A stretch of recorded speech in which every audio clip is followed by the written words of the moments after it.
لا حول ولا قوة إلا بالله العلي العظيم. حسبنا الله ونعم الوكيل، نعم الله ونعم النصير. أعوذ بالله السميع العليم من الشيطان اللعين الرجيم. بسم الله الرحمن الرحيم. الحمد لله رب العالمين. الصلاة والسلام على أشرف الأنبياء والمرسلين، سيد المرسلين إمام المتقين رحمة للعالمين، المعبود المؤيد والرسول المصدق النبي المهدد، نور في الهدمين، شمس بين القمرين، شفيع في الدارين، صاحب الفضل والعطاء والنور والضياء والتذكرة والبكاء، إمام الأتقياء خاتم الأنبياء محمد المصطفى.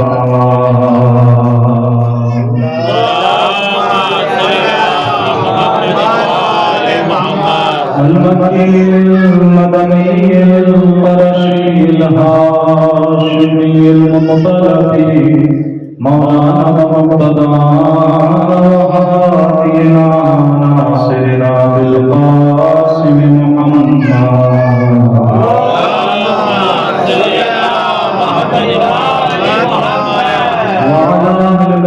الطيبين الطاهرين المعصومين المظلومين المنتجبين المنتقمين المكرمين، لا سيما بهجة قلب الرسول الزهراء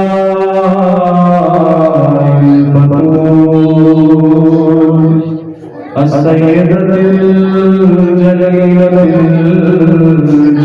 الجميلة، ذات الأحزان الطويلة، في المدة القليلة، وعلى بعضها سيد المطهر والشجاع الغنفر، أبي شبير وشبر، قاسم طوبى وسفر، الأشرف المكين، العالم المبين، ليس بديع غالب، مظهر العجائب، مظهر الغائب، غالب كل غالب، الذي يقرأ الله دين بولايته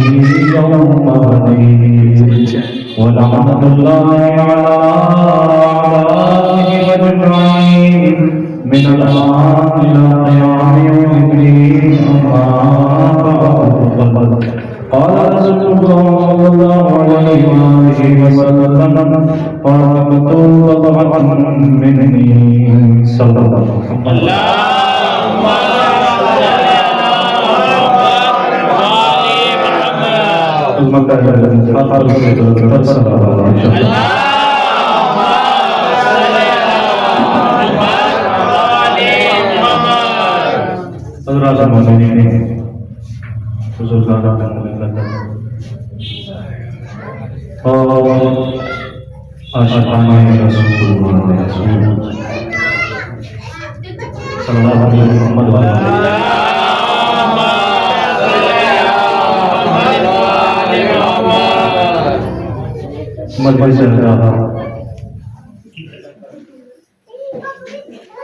نبی اکلوتی بیٹی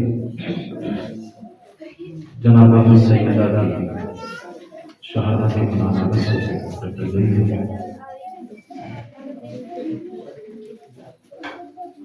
جس وجہ سے مبارکہ کا دلالہ اور شرف حاصل کیا ہے، نبی گرامی بی بی صدیقہ شان خبر ارشاد فرما رہے ہیں، تھوڑا سا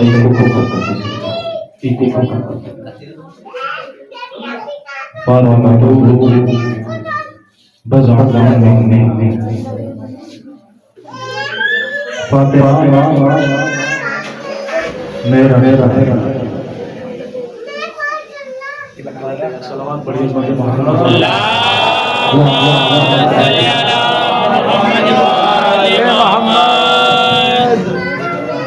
ایک اور صلوات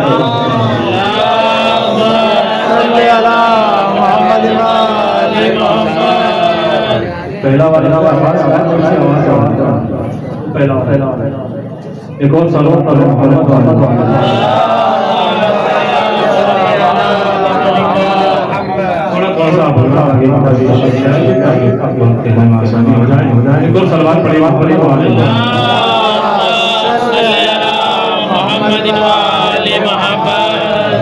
تو نبی گرامی ارشاد فرما رہے ہیں، فاطمہ تو بضعۃ منی، فاطمہ نبی کا ٹکڑا ہے۔ اگر یہ حدیث ایک باپ اپنی بیٹی کے لیے ارشاد فرمائے، اگر کوئی یہ جملہ ایک باپ اپنی بیٹی کے لیے کہے تو کوئی اتنی بڑی بات نہیں ہے۔ اپنی بیٹی کو کوئی اپنا جگر کا ٹکڑا بتاتا ہے، کوئی اپنی جان کہتا ہے، کوئی اپنی زندگی کہتا ہے، تو کوئی اتنا بڑا مسئلہ نہیں ہے۔ لیکن اگر نبی یہ جملہ کسی کی شان میں کہے، اگر محمد کسی کی شان میں یہ جملہ کہے، تو وہ محمد نہیں بلکہ عہدہ نبوت گفتگو کر رہا ہے۔ اس لیے کہ قرآن میں اللہ نے پہلے ہی کہہ دیا ہے، وما محمد الا رسول، محمد کچھ بھی نہیں ہے سوائے رسول کے۔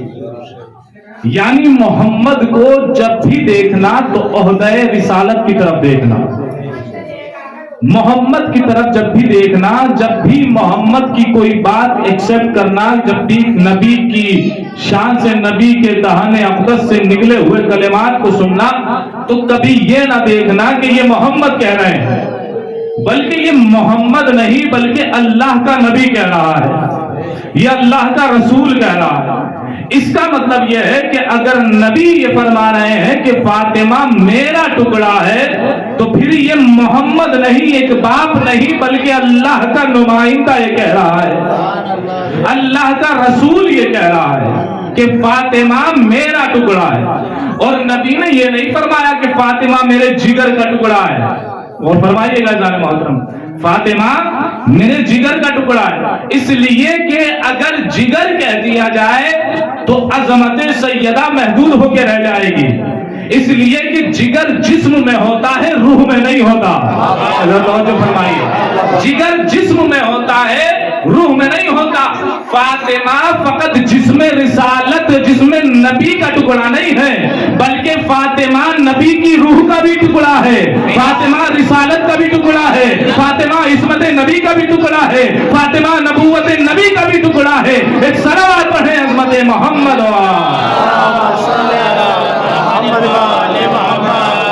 تو یہ ایک باپ اپنی بیٹی کے لیے نہیں، بلکہ یہ ایک اللہ کا نبی، اللہ کا نمائندہ کسی بیوی کی شان میں یہ بات کہہ رہا ہے.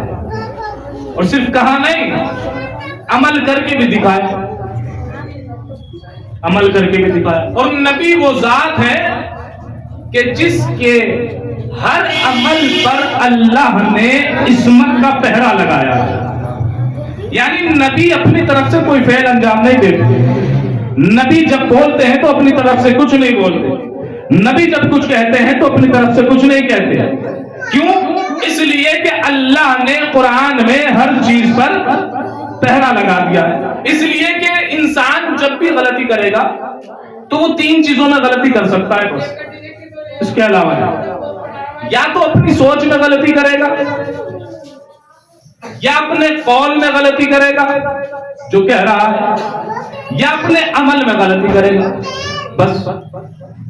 یا تو جو سوچ رہا ہے وہ غلط سوچ رہا ہے، یا جو بول رہا ہے وہ غلط بول رہا ہے، یا جو کر کے دکھا رہا ہے وہ عمل غلط کر رہا ہے.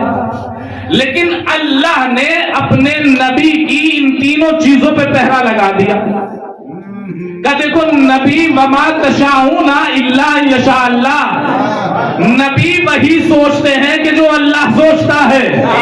اب اگر کوئی نبی کی فکر پہ کوئی انگلی اٹھائے گا تو وہ نبی کی فکر پہ نہیں بلکہ اللہ کی فکر پہ انگلی اٹھا رہا ہے. توجہ فرمائیے. اگر کوئی یہ کہے کہ نبی کو ہذیان ہو گیا ہے تو پھر وہ نبی پہ نہیں، نبی کے دماغ پہ نہیں، نبی کی فکر پہ نہیں بلکہ اللہ کی فکر پہ انگلی اٹھا رہا ہے. دوسرا پہرا، انسان جب غلطی کرتا ہے یا قول میں غلطی کرے گا، بولنے میں غلطی کرے گا، جو بول رہا ہے اس میں غلطی کرے گا وہ غلط بول رہا ہے. اللہ نے اپنے نبی کے قول پر بھی پہرا لگا دیا.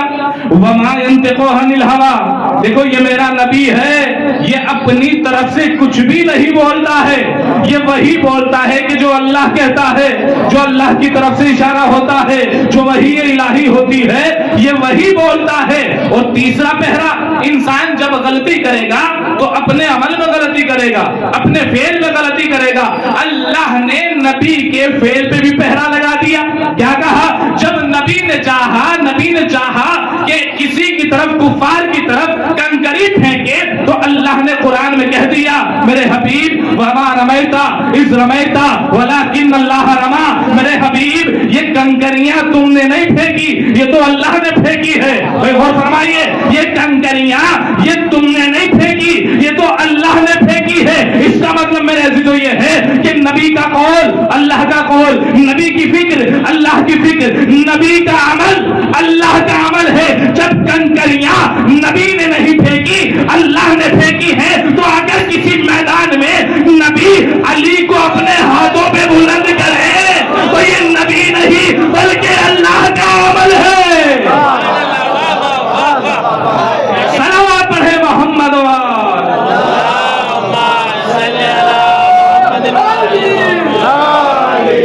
یہ نبی کا عمل نہیں ہے، یہ اللہ کا عمل ہے. تو اللہ نے جہاں انسان کا غلطی کا شائبہ ہو سکتا تھا اللہ نے تینوں چیزوں پہ پہرا لگا دیا. تو اس کا مطلب میرے سے یہ ہے کہ اب نبی جو بھی بولیں گے وہ خود نہیں بول رہے ہیں بلکہ یہ اللہ بلوا رہا ہے، یہ مرضی الہی سے سب کچھ ہو رہا ہے. تو اگر نبی فرما رہے ہیں، نبی یہ فرما رہے ہیں کہ فاطمہ تو بضعۃ منی، فاطمہ میرا ٹکڑا ہے، اس کا مطلب یہ ہے کہ جب شہزادی جزو رسالت ہے، شہزادی جزو رسالت ہے تو ان کو جزو رسالت نبی نے نہیں بنایا بلکہ اللہ نے بنایا ہے. ذرا غور فرمائیے میں کیا کہہ رہا ہوں. ان کو جزو رسالت نبی نے نہیں بنایا بلکہ کس نے بنایا ہے؟ اللہ نے بنایا ہے، اللہ نے بنایا. اور جزو کا کیا کمال ہے؟ یہ جو جز ہوتا ہے کسی چیز کا ٹکڑا، اس کا کیا کمال ہے؟ جز کا کمال یہ ہوتا ہے کہ جب تک جز نہ ہو کل مکمل نہیں ہوتا. غور فرمائیے، جب تک جز نہ ہو کل مکمل نہیں ہوتا. آپ کسی موبائل سے اس کا کوئی ایک پرزہ نکال دیجیے، کوئی ایک جز نکال دیجیے، موبائل کام کرے گا؟ نہیں کرے گا. یہ اس تخت کے 4 پائے ہیں، کوئی ایک نکال دیجیے اور پھر بٹھائیے بھائی نصرت کو مرثیہ پڑھنے کے لیے. پڑھ لیں گے؟ ابھی بھی ان کی طبیعت ناساز ہے، دعا کیجیے اللہ شفا دے دیں ان کو. تو یہ کیا ہے؟ یہ ان کا جز ہے. یہ اس تخت کا یہ جو 4 پائے ہیں یہ جز ہیں. یہ مائک کا جز ہے. یہ لیڈ آپ نکال لیجیے، کام نہیں کرے گا. تو جب تک جزم نہ ہو کل مکمل نہیں ہوتا. نہیں غور کیا آپ نے؟ شاید جب تک جزم نہ ہو کل مکمل نہیں ہوتا ہے. نبی فرما رہے ہیں فاطمہ جزو رسالت ہے. نبی فرما رہے ہیں فاطمہ جزو رسالت ہے. یعنی جب تک فاطمہ کے ذریعے سے رسالت کو نہ سمجھو گے رسالت سمجھ میں نہیں آئے گی. صلوات پر امت محمد.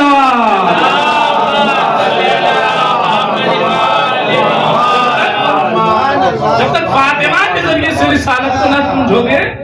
اور یہی تو وجہ ہے کہ جس نے فاطمہ کے در کو چھوڑ کے رسول کو سمجھنا چاہا کبھی سمجھ میں نہیں آئے، کبھی رسالت کو سمجھ نہ سکے، کبھی رسالت کو سمجھ نہ سکے.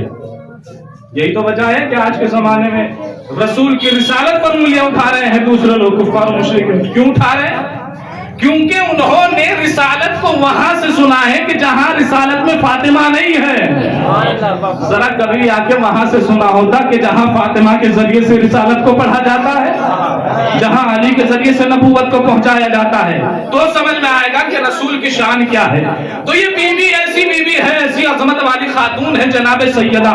بڑی احتیاط کے ساتھ عرض کر رہا ہوں اذان محترم آپ کی خدمت میں. جناب سیدہ وہ ذات ہیں، وہ ذات ہیں. توجہ ذرا جملے کی نزاکت کو سمجھیے گا. بی بی کی ذات وہ ذات ہے کہ جو گھر کے اندر بھی مرکز بنی ہوئی ہے، گھر کے باہر بھی مرکز بنی ہوئی ہے. نہیں غور کر رہے ہیں آپ؟ شاید گھر کے اندر بھی مرکز ہے، گھر کے باہر بھی مرکز ہے. گھر کے باہر کیسے مرکز ہے؟ اللہ نے حکم دیا میرے حبیب جاؤ ان عیسائیوں سے مباہلے کے لیے. یہ عیسیٰ کو نبی اللہ نہیں بلکہ ابن اللہ کہہ رہے ہیں. جاؤ ان سے مباہلہ کرو. قرآن نے بڑھ کے آواز دی تم اپنے بیٹوں کو لاؤ. ہم بھی اپنے بیٹوں کو لاتے ہیں. تم اپنی عورتوں کو لاؤ، ہم اپنی عورتوں کو لاتے ہیں. تم اپنے نفسوں کو لاؤ، ہم بھی اپنے نفسوں کو لاتے ہیں. نبی نے کسی کو نہ لیا. کیوں لے کر آؤ؟ سب مل کے کام کرتے ہیں. جھوٹوں پہ لعنت کر لیں گے تھوڑی سی، جھوٹوں پہ تھوڑی سی لعنت کر لیں گے تو پتہ چل جائے گا کون سچا ہے کون جھوٹا. اس کا مطلب یہ ہے کہ مباہلے کا میدان تاریخ میں صداقت کا میدان ہے. مباہلے کا میدان صداقت کا میدان ہے.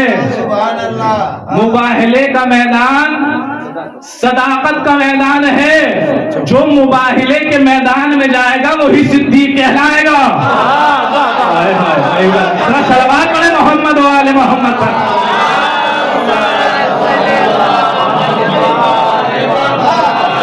جو مباہلے کے میدان میں جائے گا وہی صدیق کہلائے گا. اب کہتے رہیے کسی کو صدیق اکبر صدیق اکبر لگاتے رہیے نعرے، ساری زندگی چیختے چیختے مر جاؤ گے. ایک صداقت پہ ایک تائید تو لے کر آؤ. ہم نے جن کو صدیق مانا ہے ہم دکھاتے ہیں کہ ہم نے ان کو صدیق نہیں مانا ہے بلکہ اللہ نے ان کو صدیق بنایا ہے. ان کی صداقت پر ہم دکھائیں. چلیے نبی مباہلے میں جا رہے ہیں اور کس کو لے کر گئے؟ اپنے نفسوں کو لے کر آؤ. نفس کی جگہ کس کو لیا؟ ایک ہی تو نفس ہے، علی مرتضیٰ کو لیا. اور کس شان سے جا رہے ہیں؟ حسن و حسین ہے، بی بی فاطمہ ہے، نبی گرامی ہیں، علی مرتضیٰ ہیں، اور کس شان سے جا رہے ہیں، کیسی عظمت، کیا جلالت کے ساتھ بیوی اور یہ افراد قدم رکھ رہے تھے۔ تاریخ نے لکھا آگے آگے نبی تھے، درمیان میں صدیقہ تھی، پیچھے علی مرتضیٰ تھے، اور اتنا لکھا کہ اس شان سے چل رہے تھے کہ جہاں نبی کا قدم پڑتا تھا وہاں فاطمہ کا قدم پڑتا تھا، جہاں فاطمہ کا قدم پڑتا تھا وہاں علی کا قدم پڑتا تھا۔ آپ نے بڑی آسانی سے سن لیا، جہاں نبی کا قدم وہاں فاطمہ کا قدم، جہاں فاطمہ کا قدم وہاں علی کا قدم، یعنی نیچے سے بھی پردہ ہے، اوپر سے بھی پردہ ہے۔ ذرا اندازہ لگائیے کہ فاطمہ کس محجبہ خاتون کا نام ہے؟ نبی کے قدم پہ ہے فاطمہ کا قدم، فاطمہ کے قدم کے اوپر ہے علی کا قدم، یعنی فاطمہ کے قدم کا نیچے سے بھی پردہ، اوپر سے بھی پردہ۔ فاطمہ اس محجبہ خاتون کا نام ہے کہ جس کے قدم کے نشان بھی نہ زمین دیکھ پائے نہ آسمان۔ صلوات پڑھے محمد۔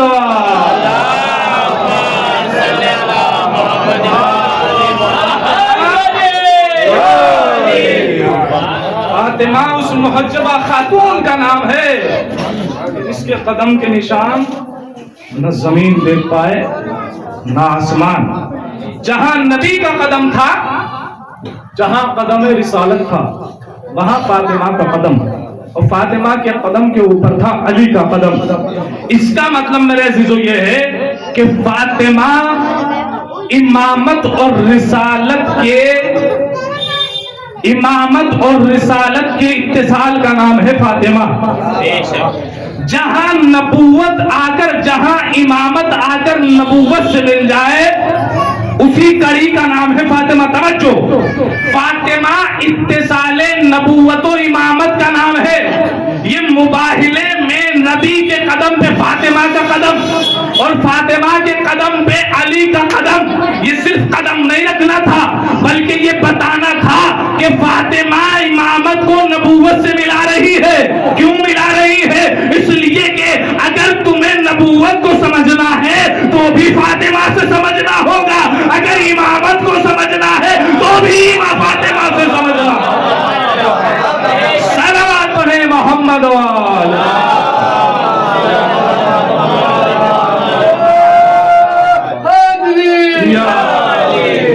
تو یہ بی بی کی ذات ہے کہ جو گھر کے باہر بھی مرکز بنی ہوئی ہے، گھر کے اندر بھی مرکز بنی ہوئی ہے۔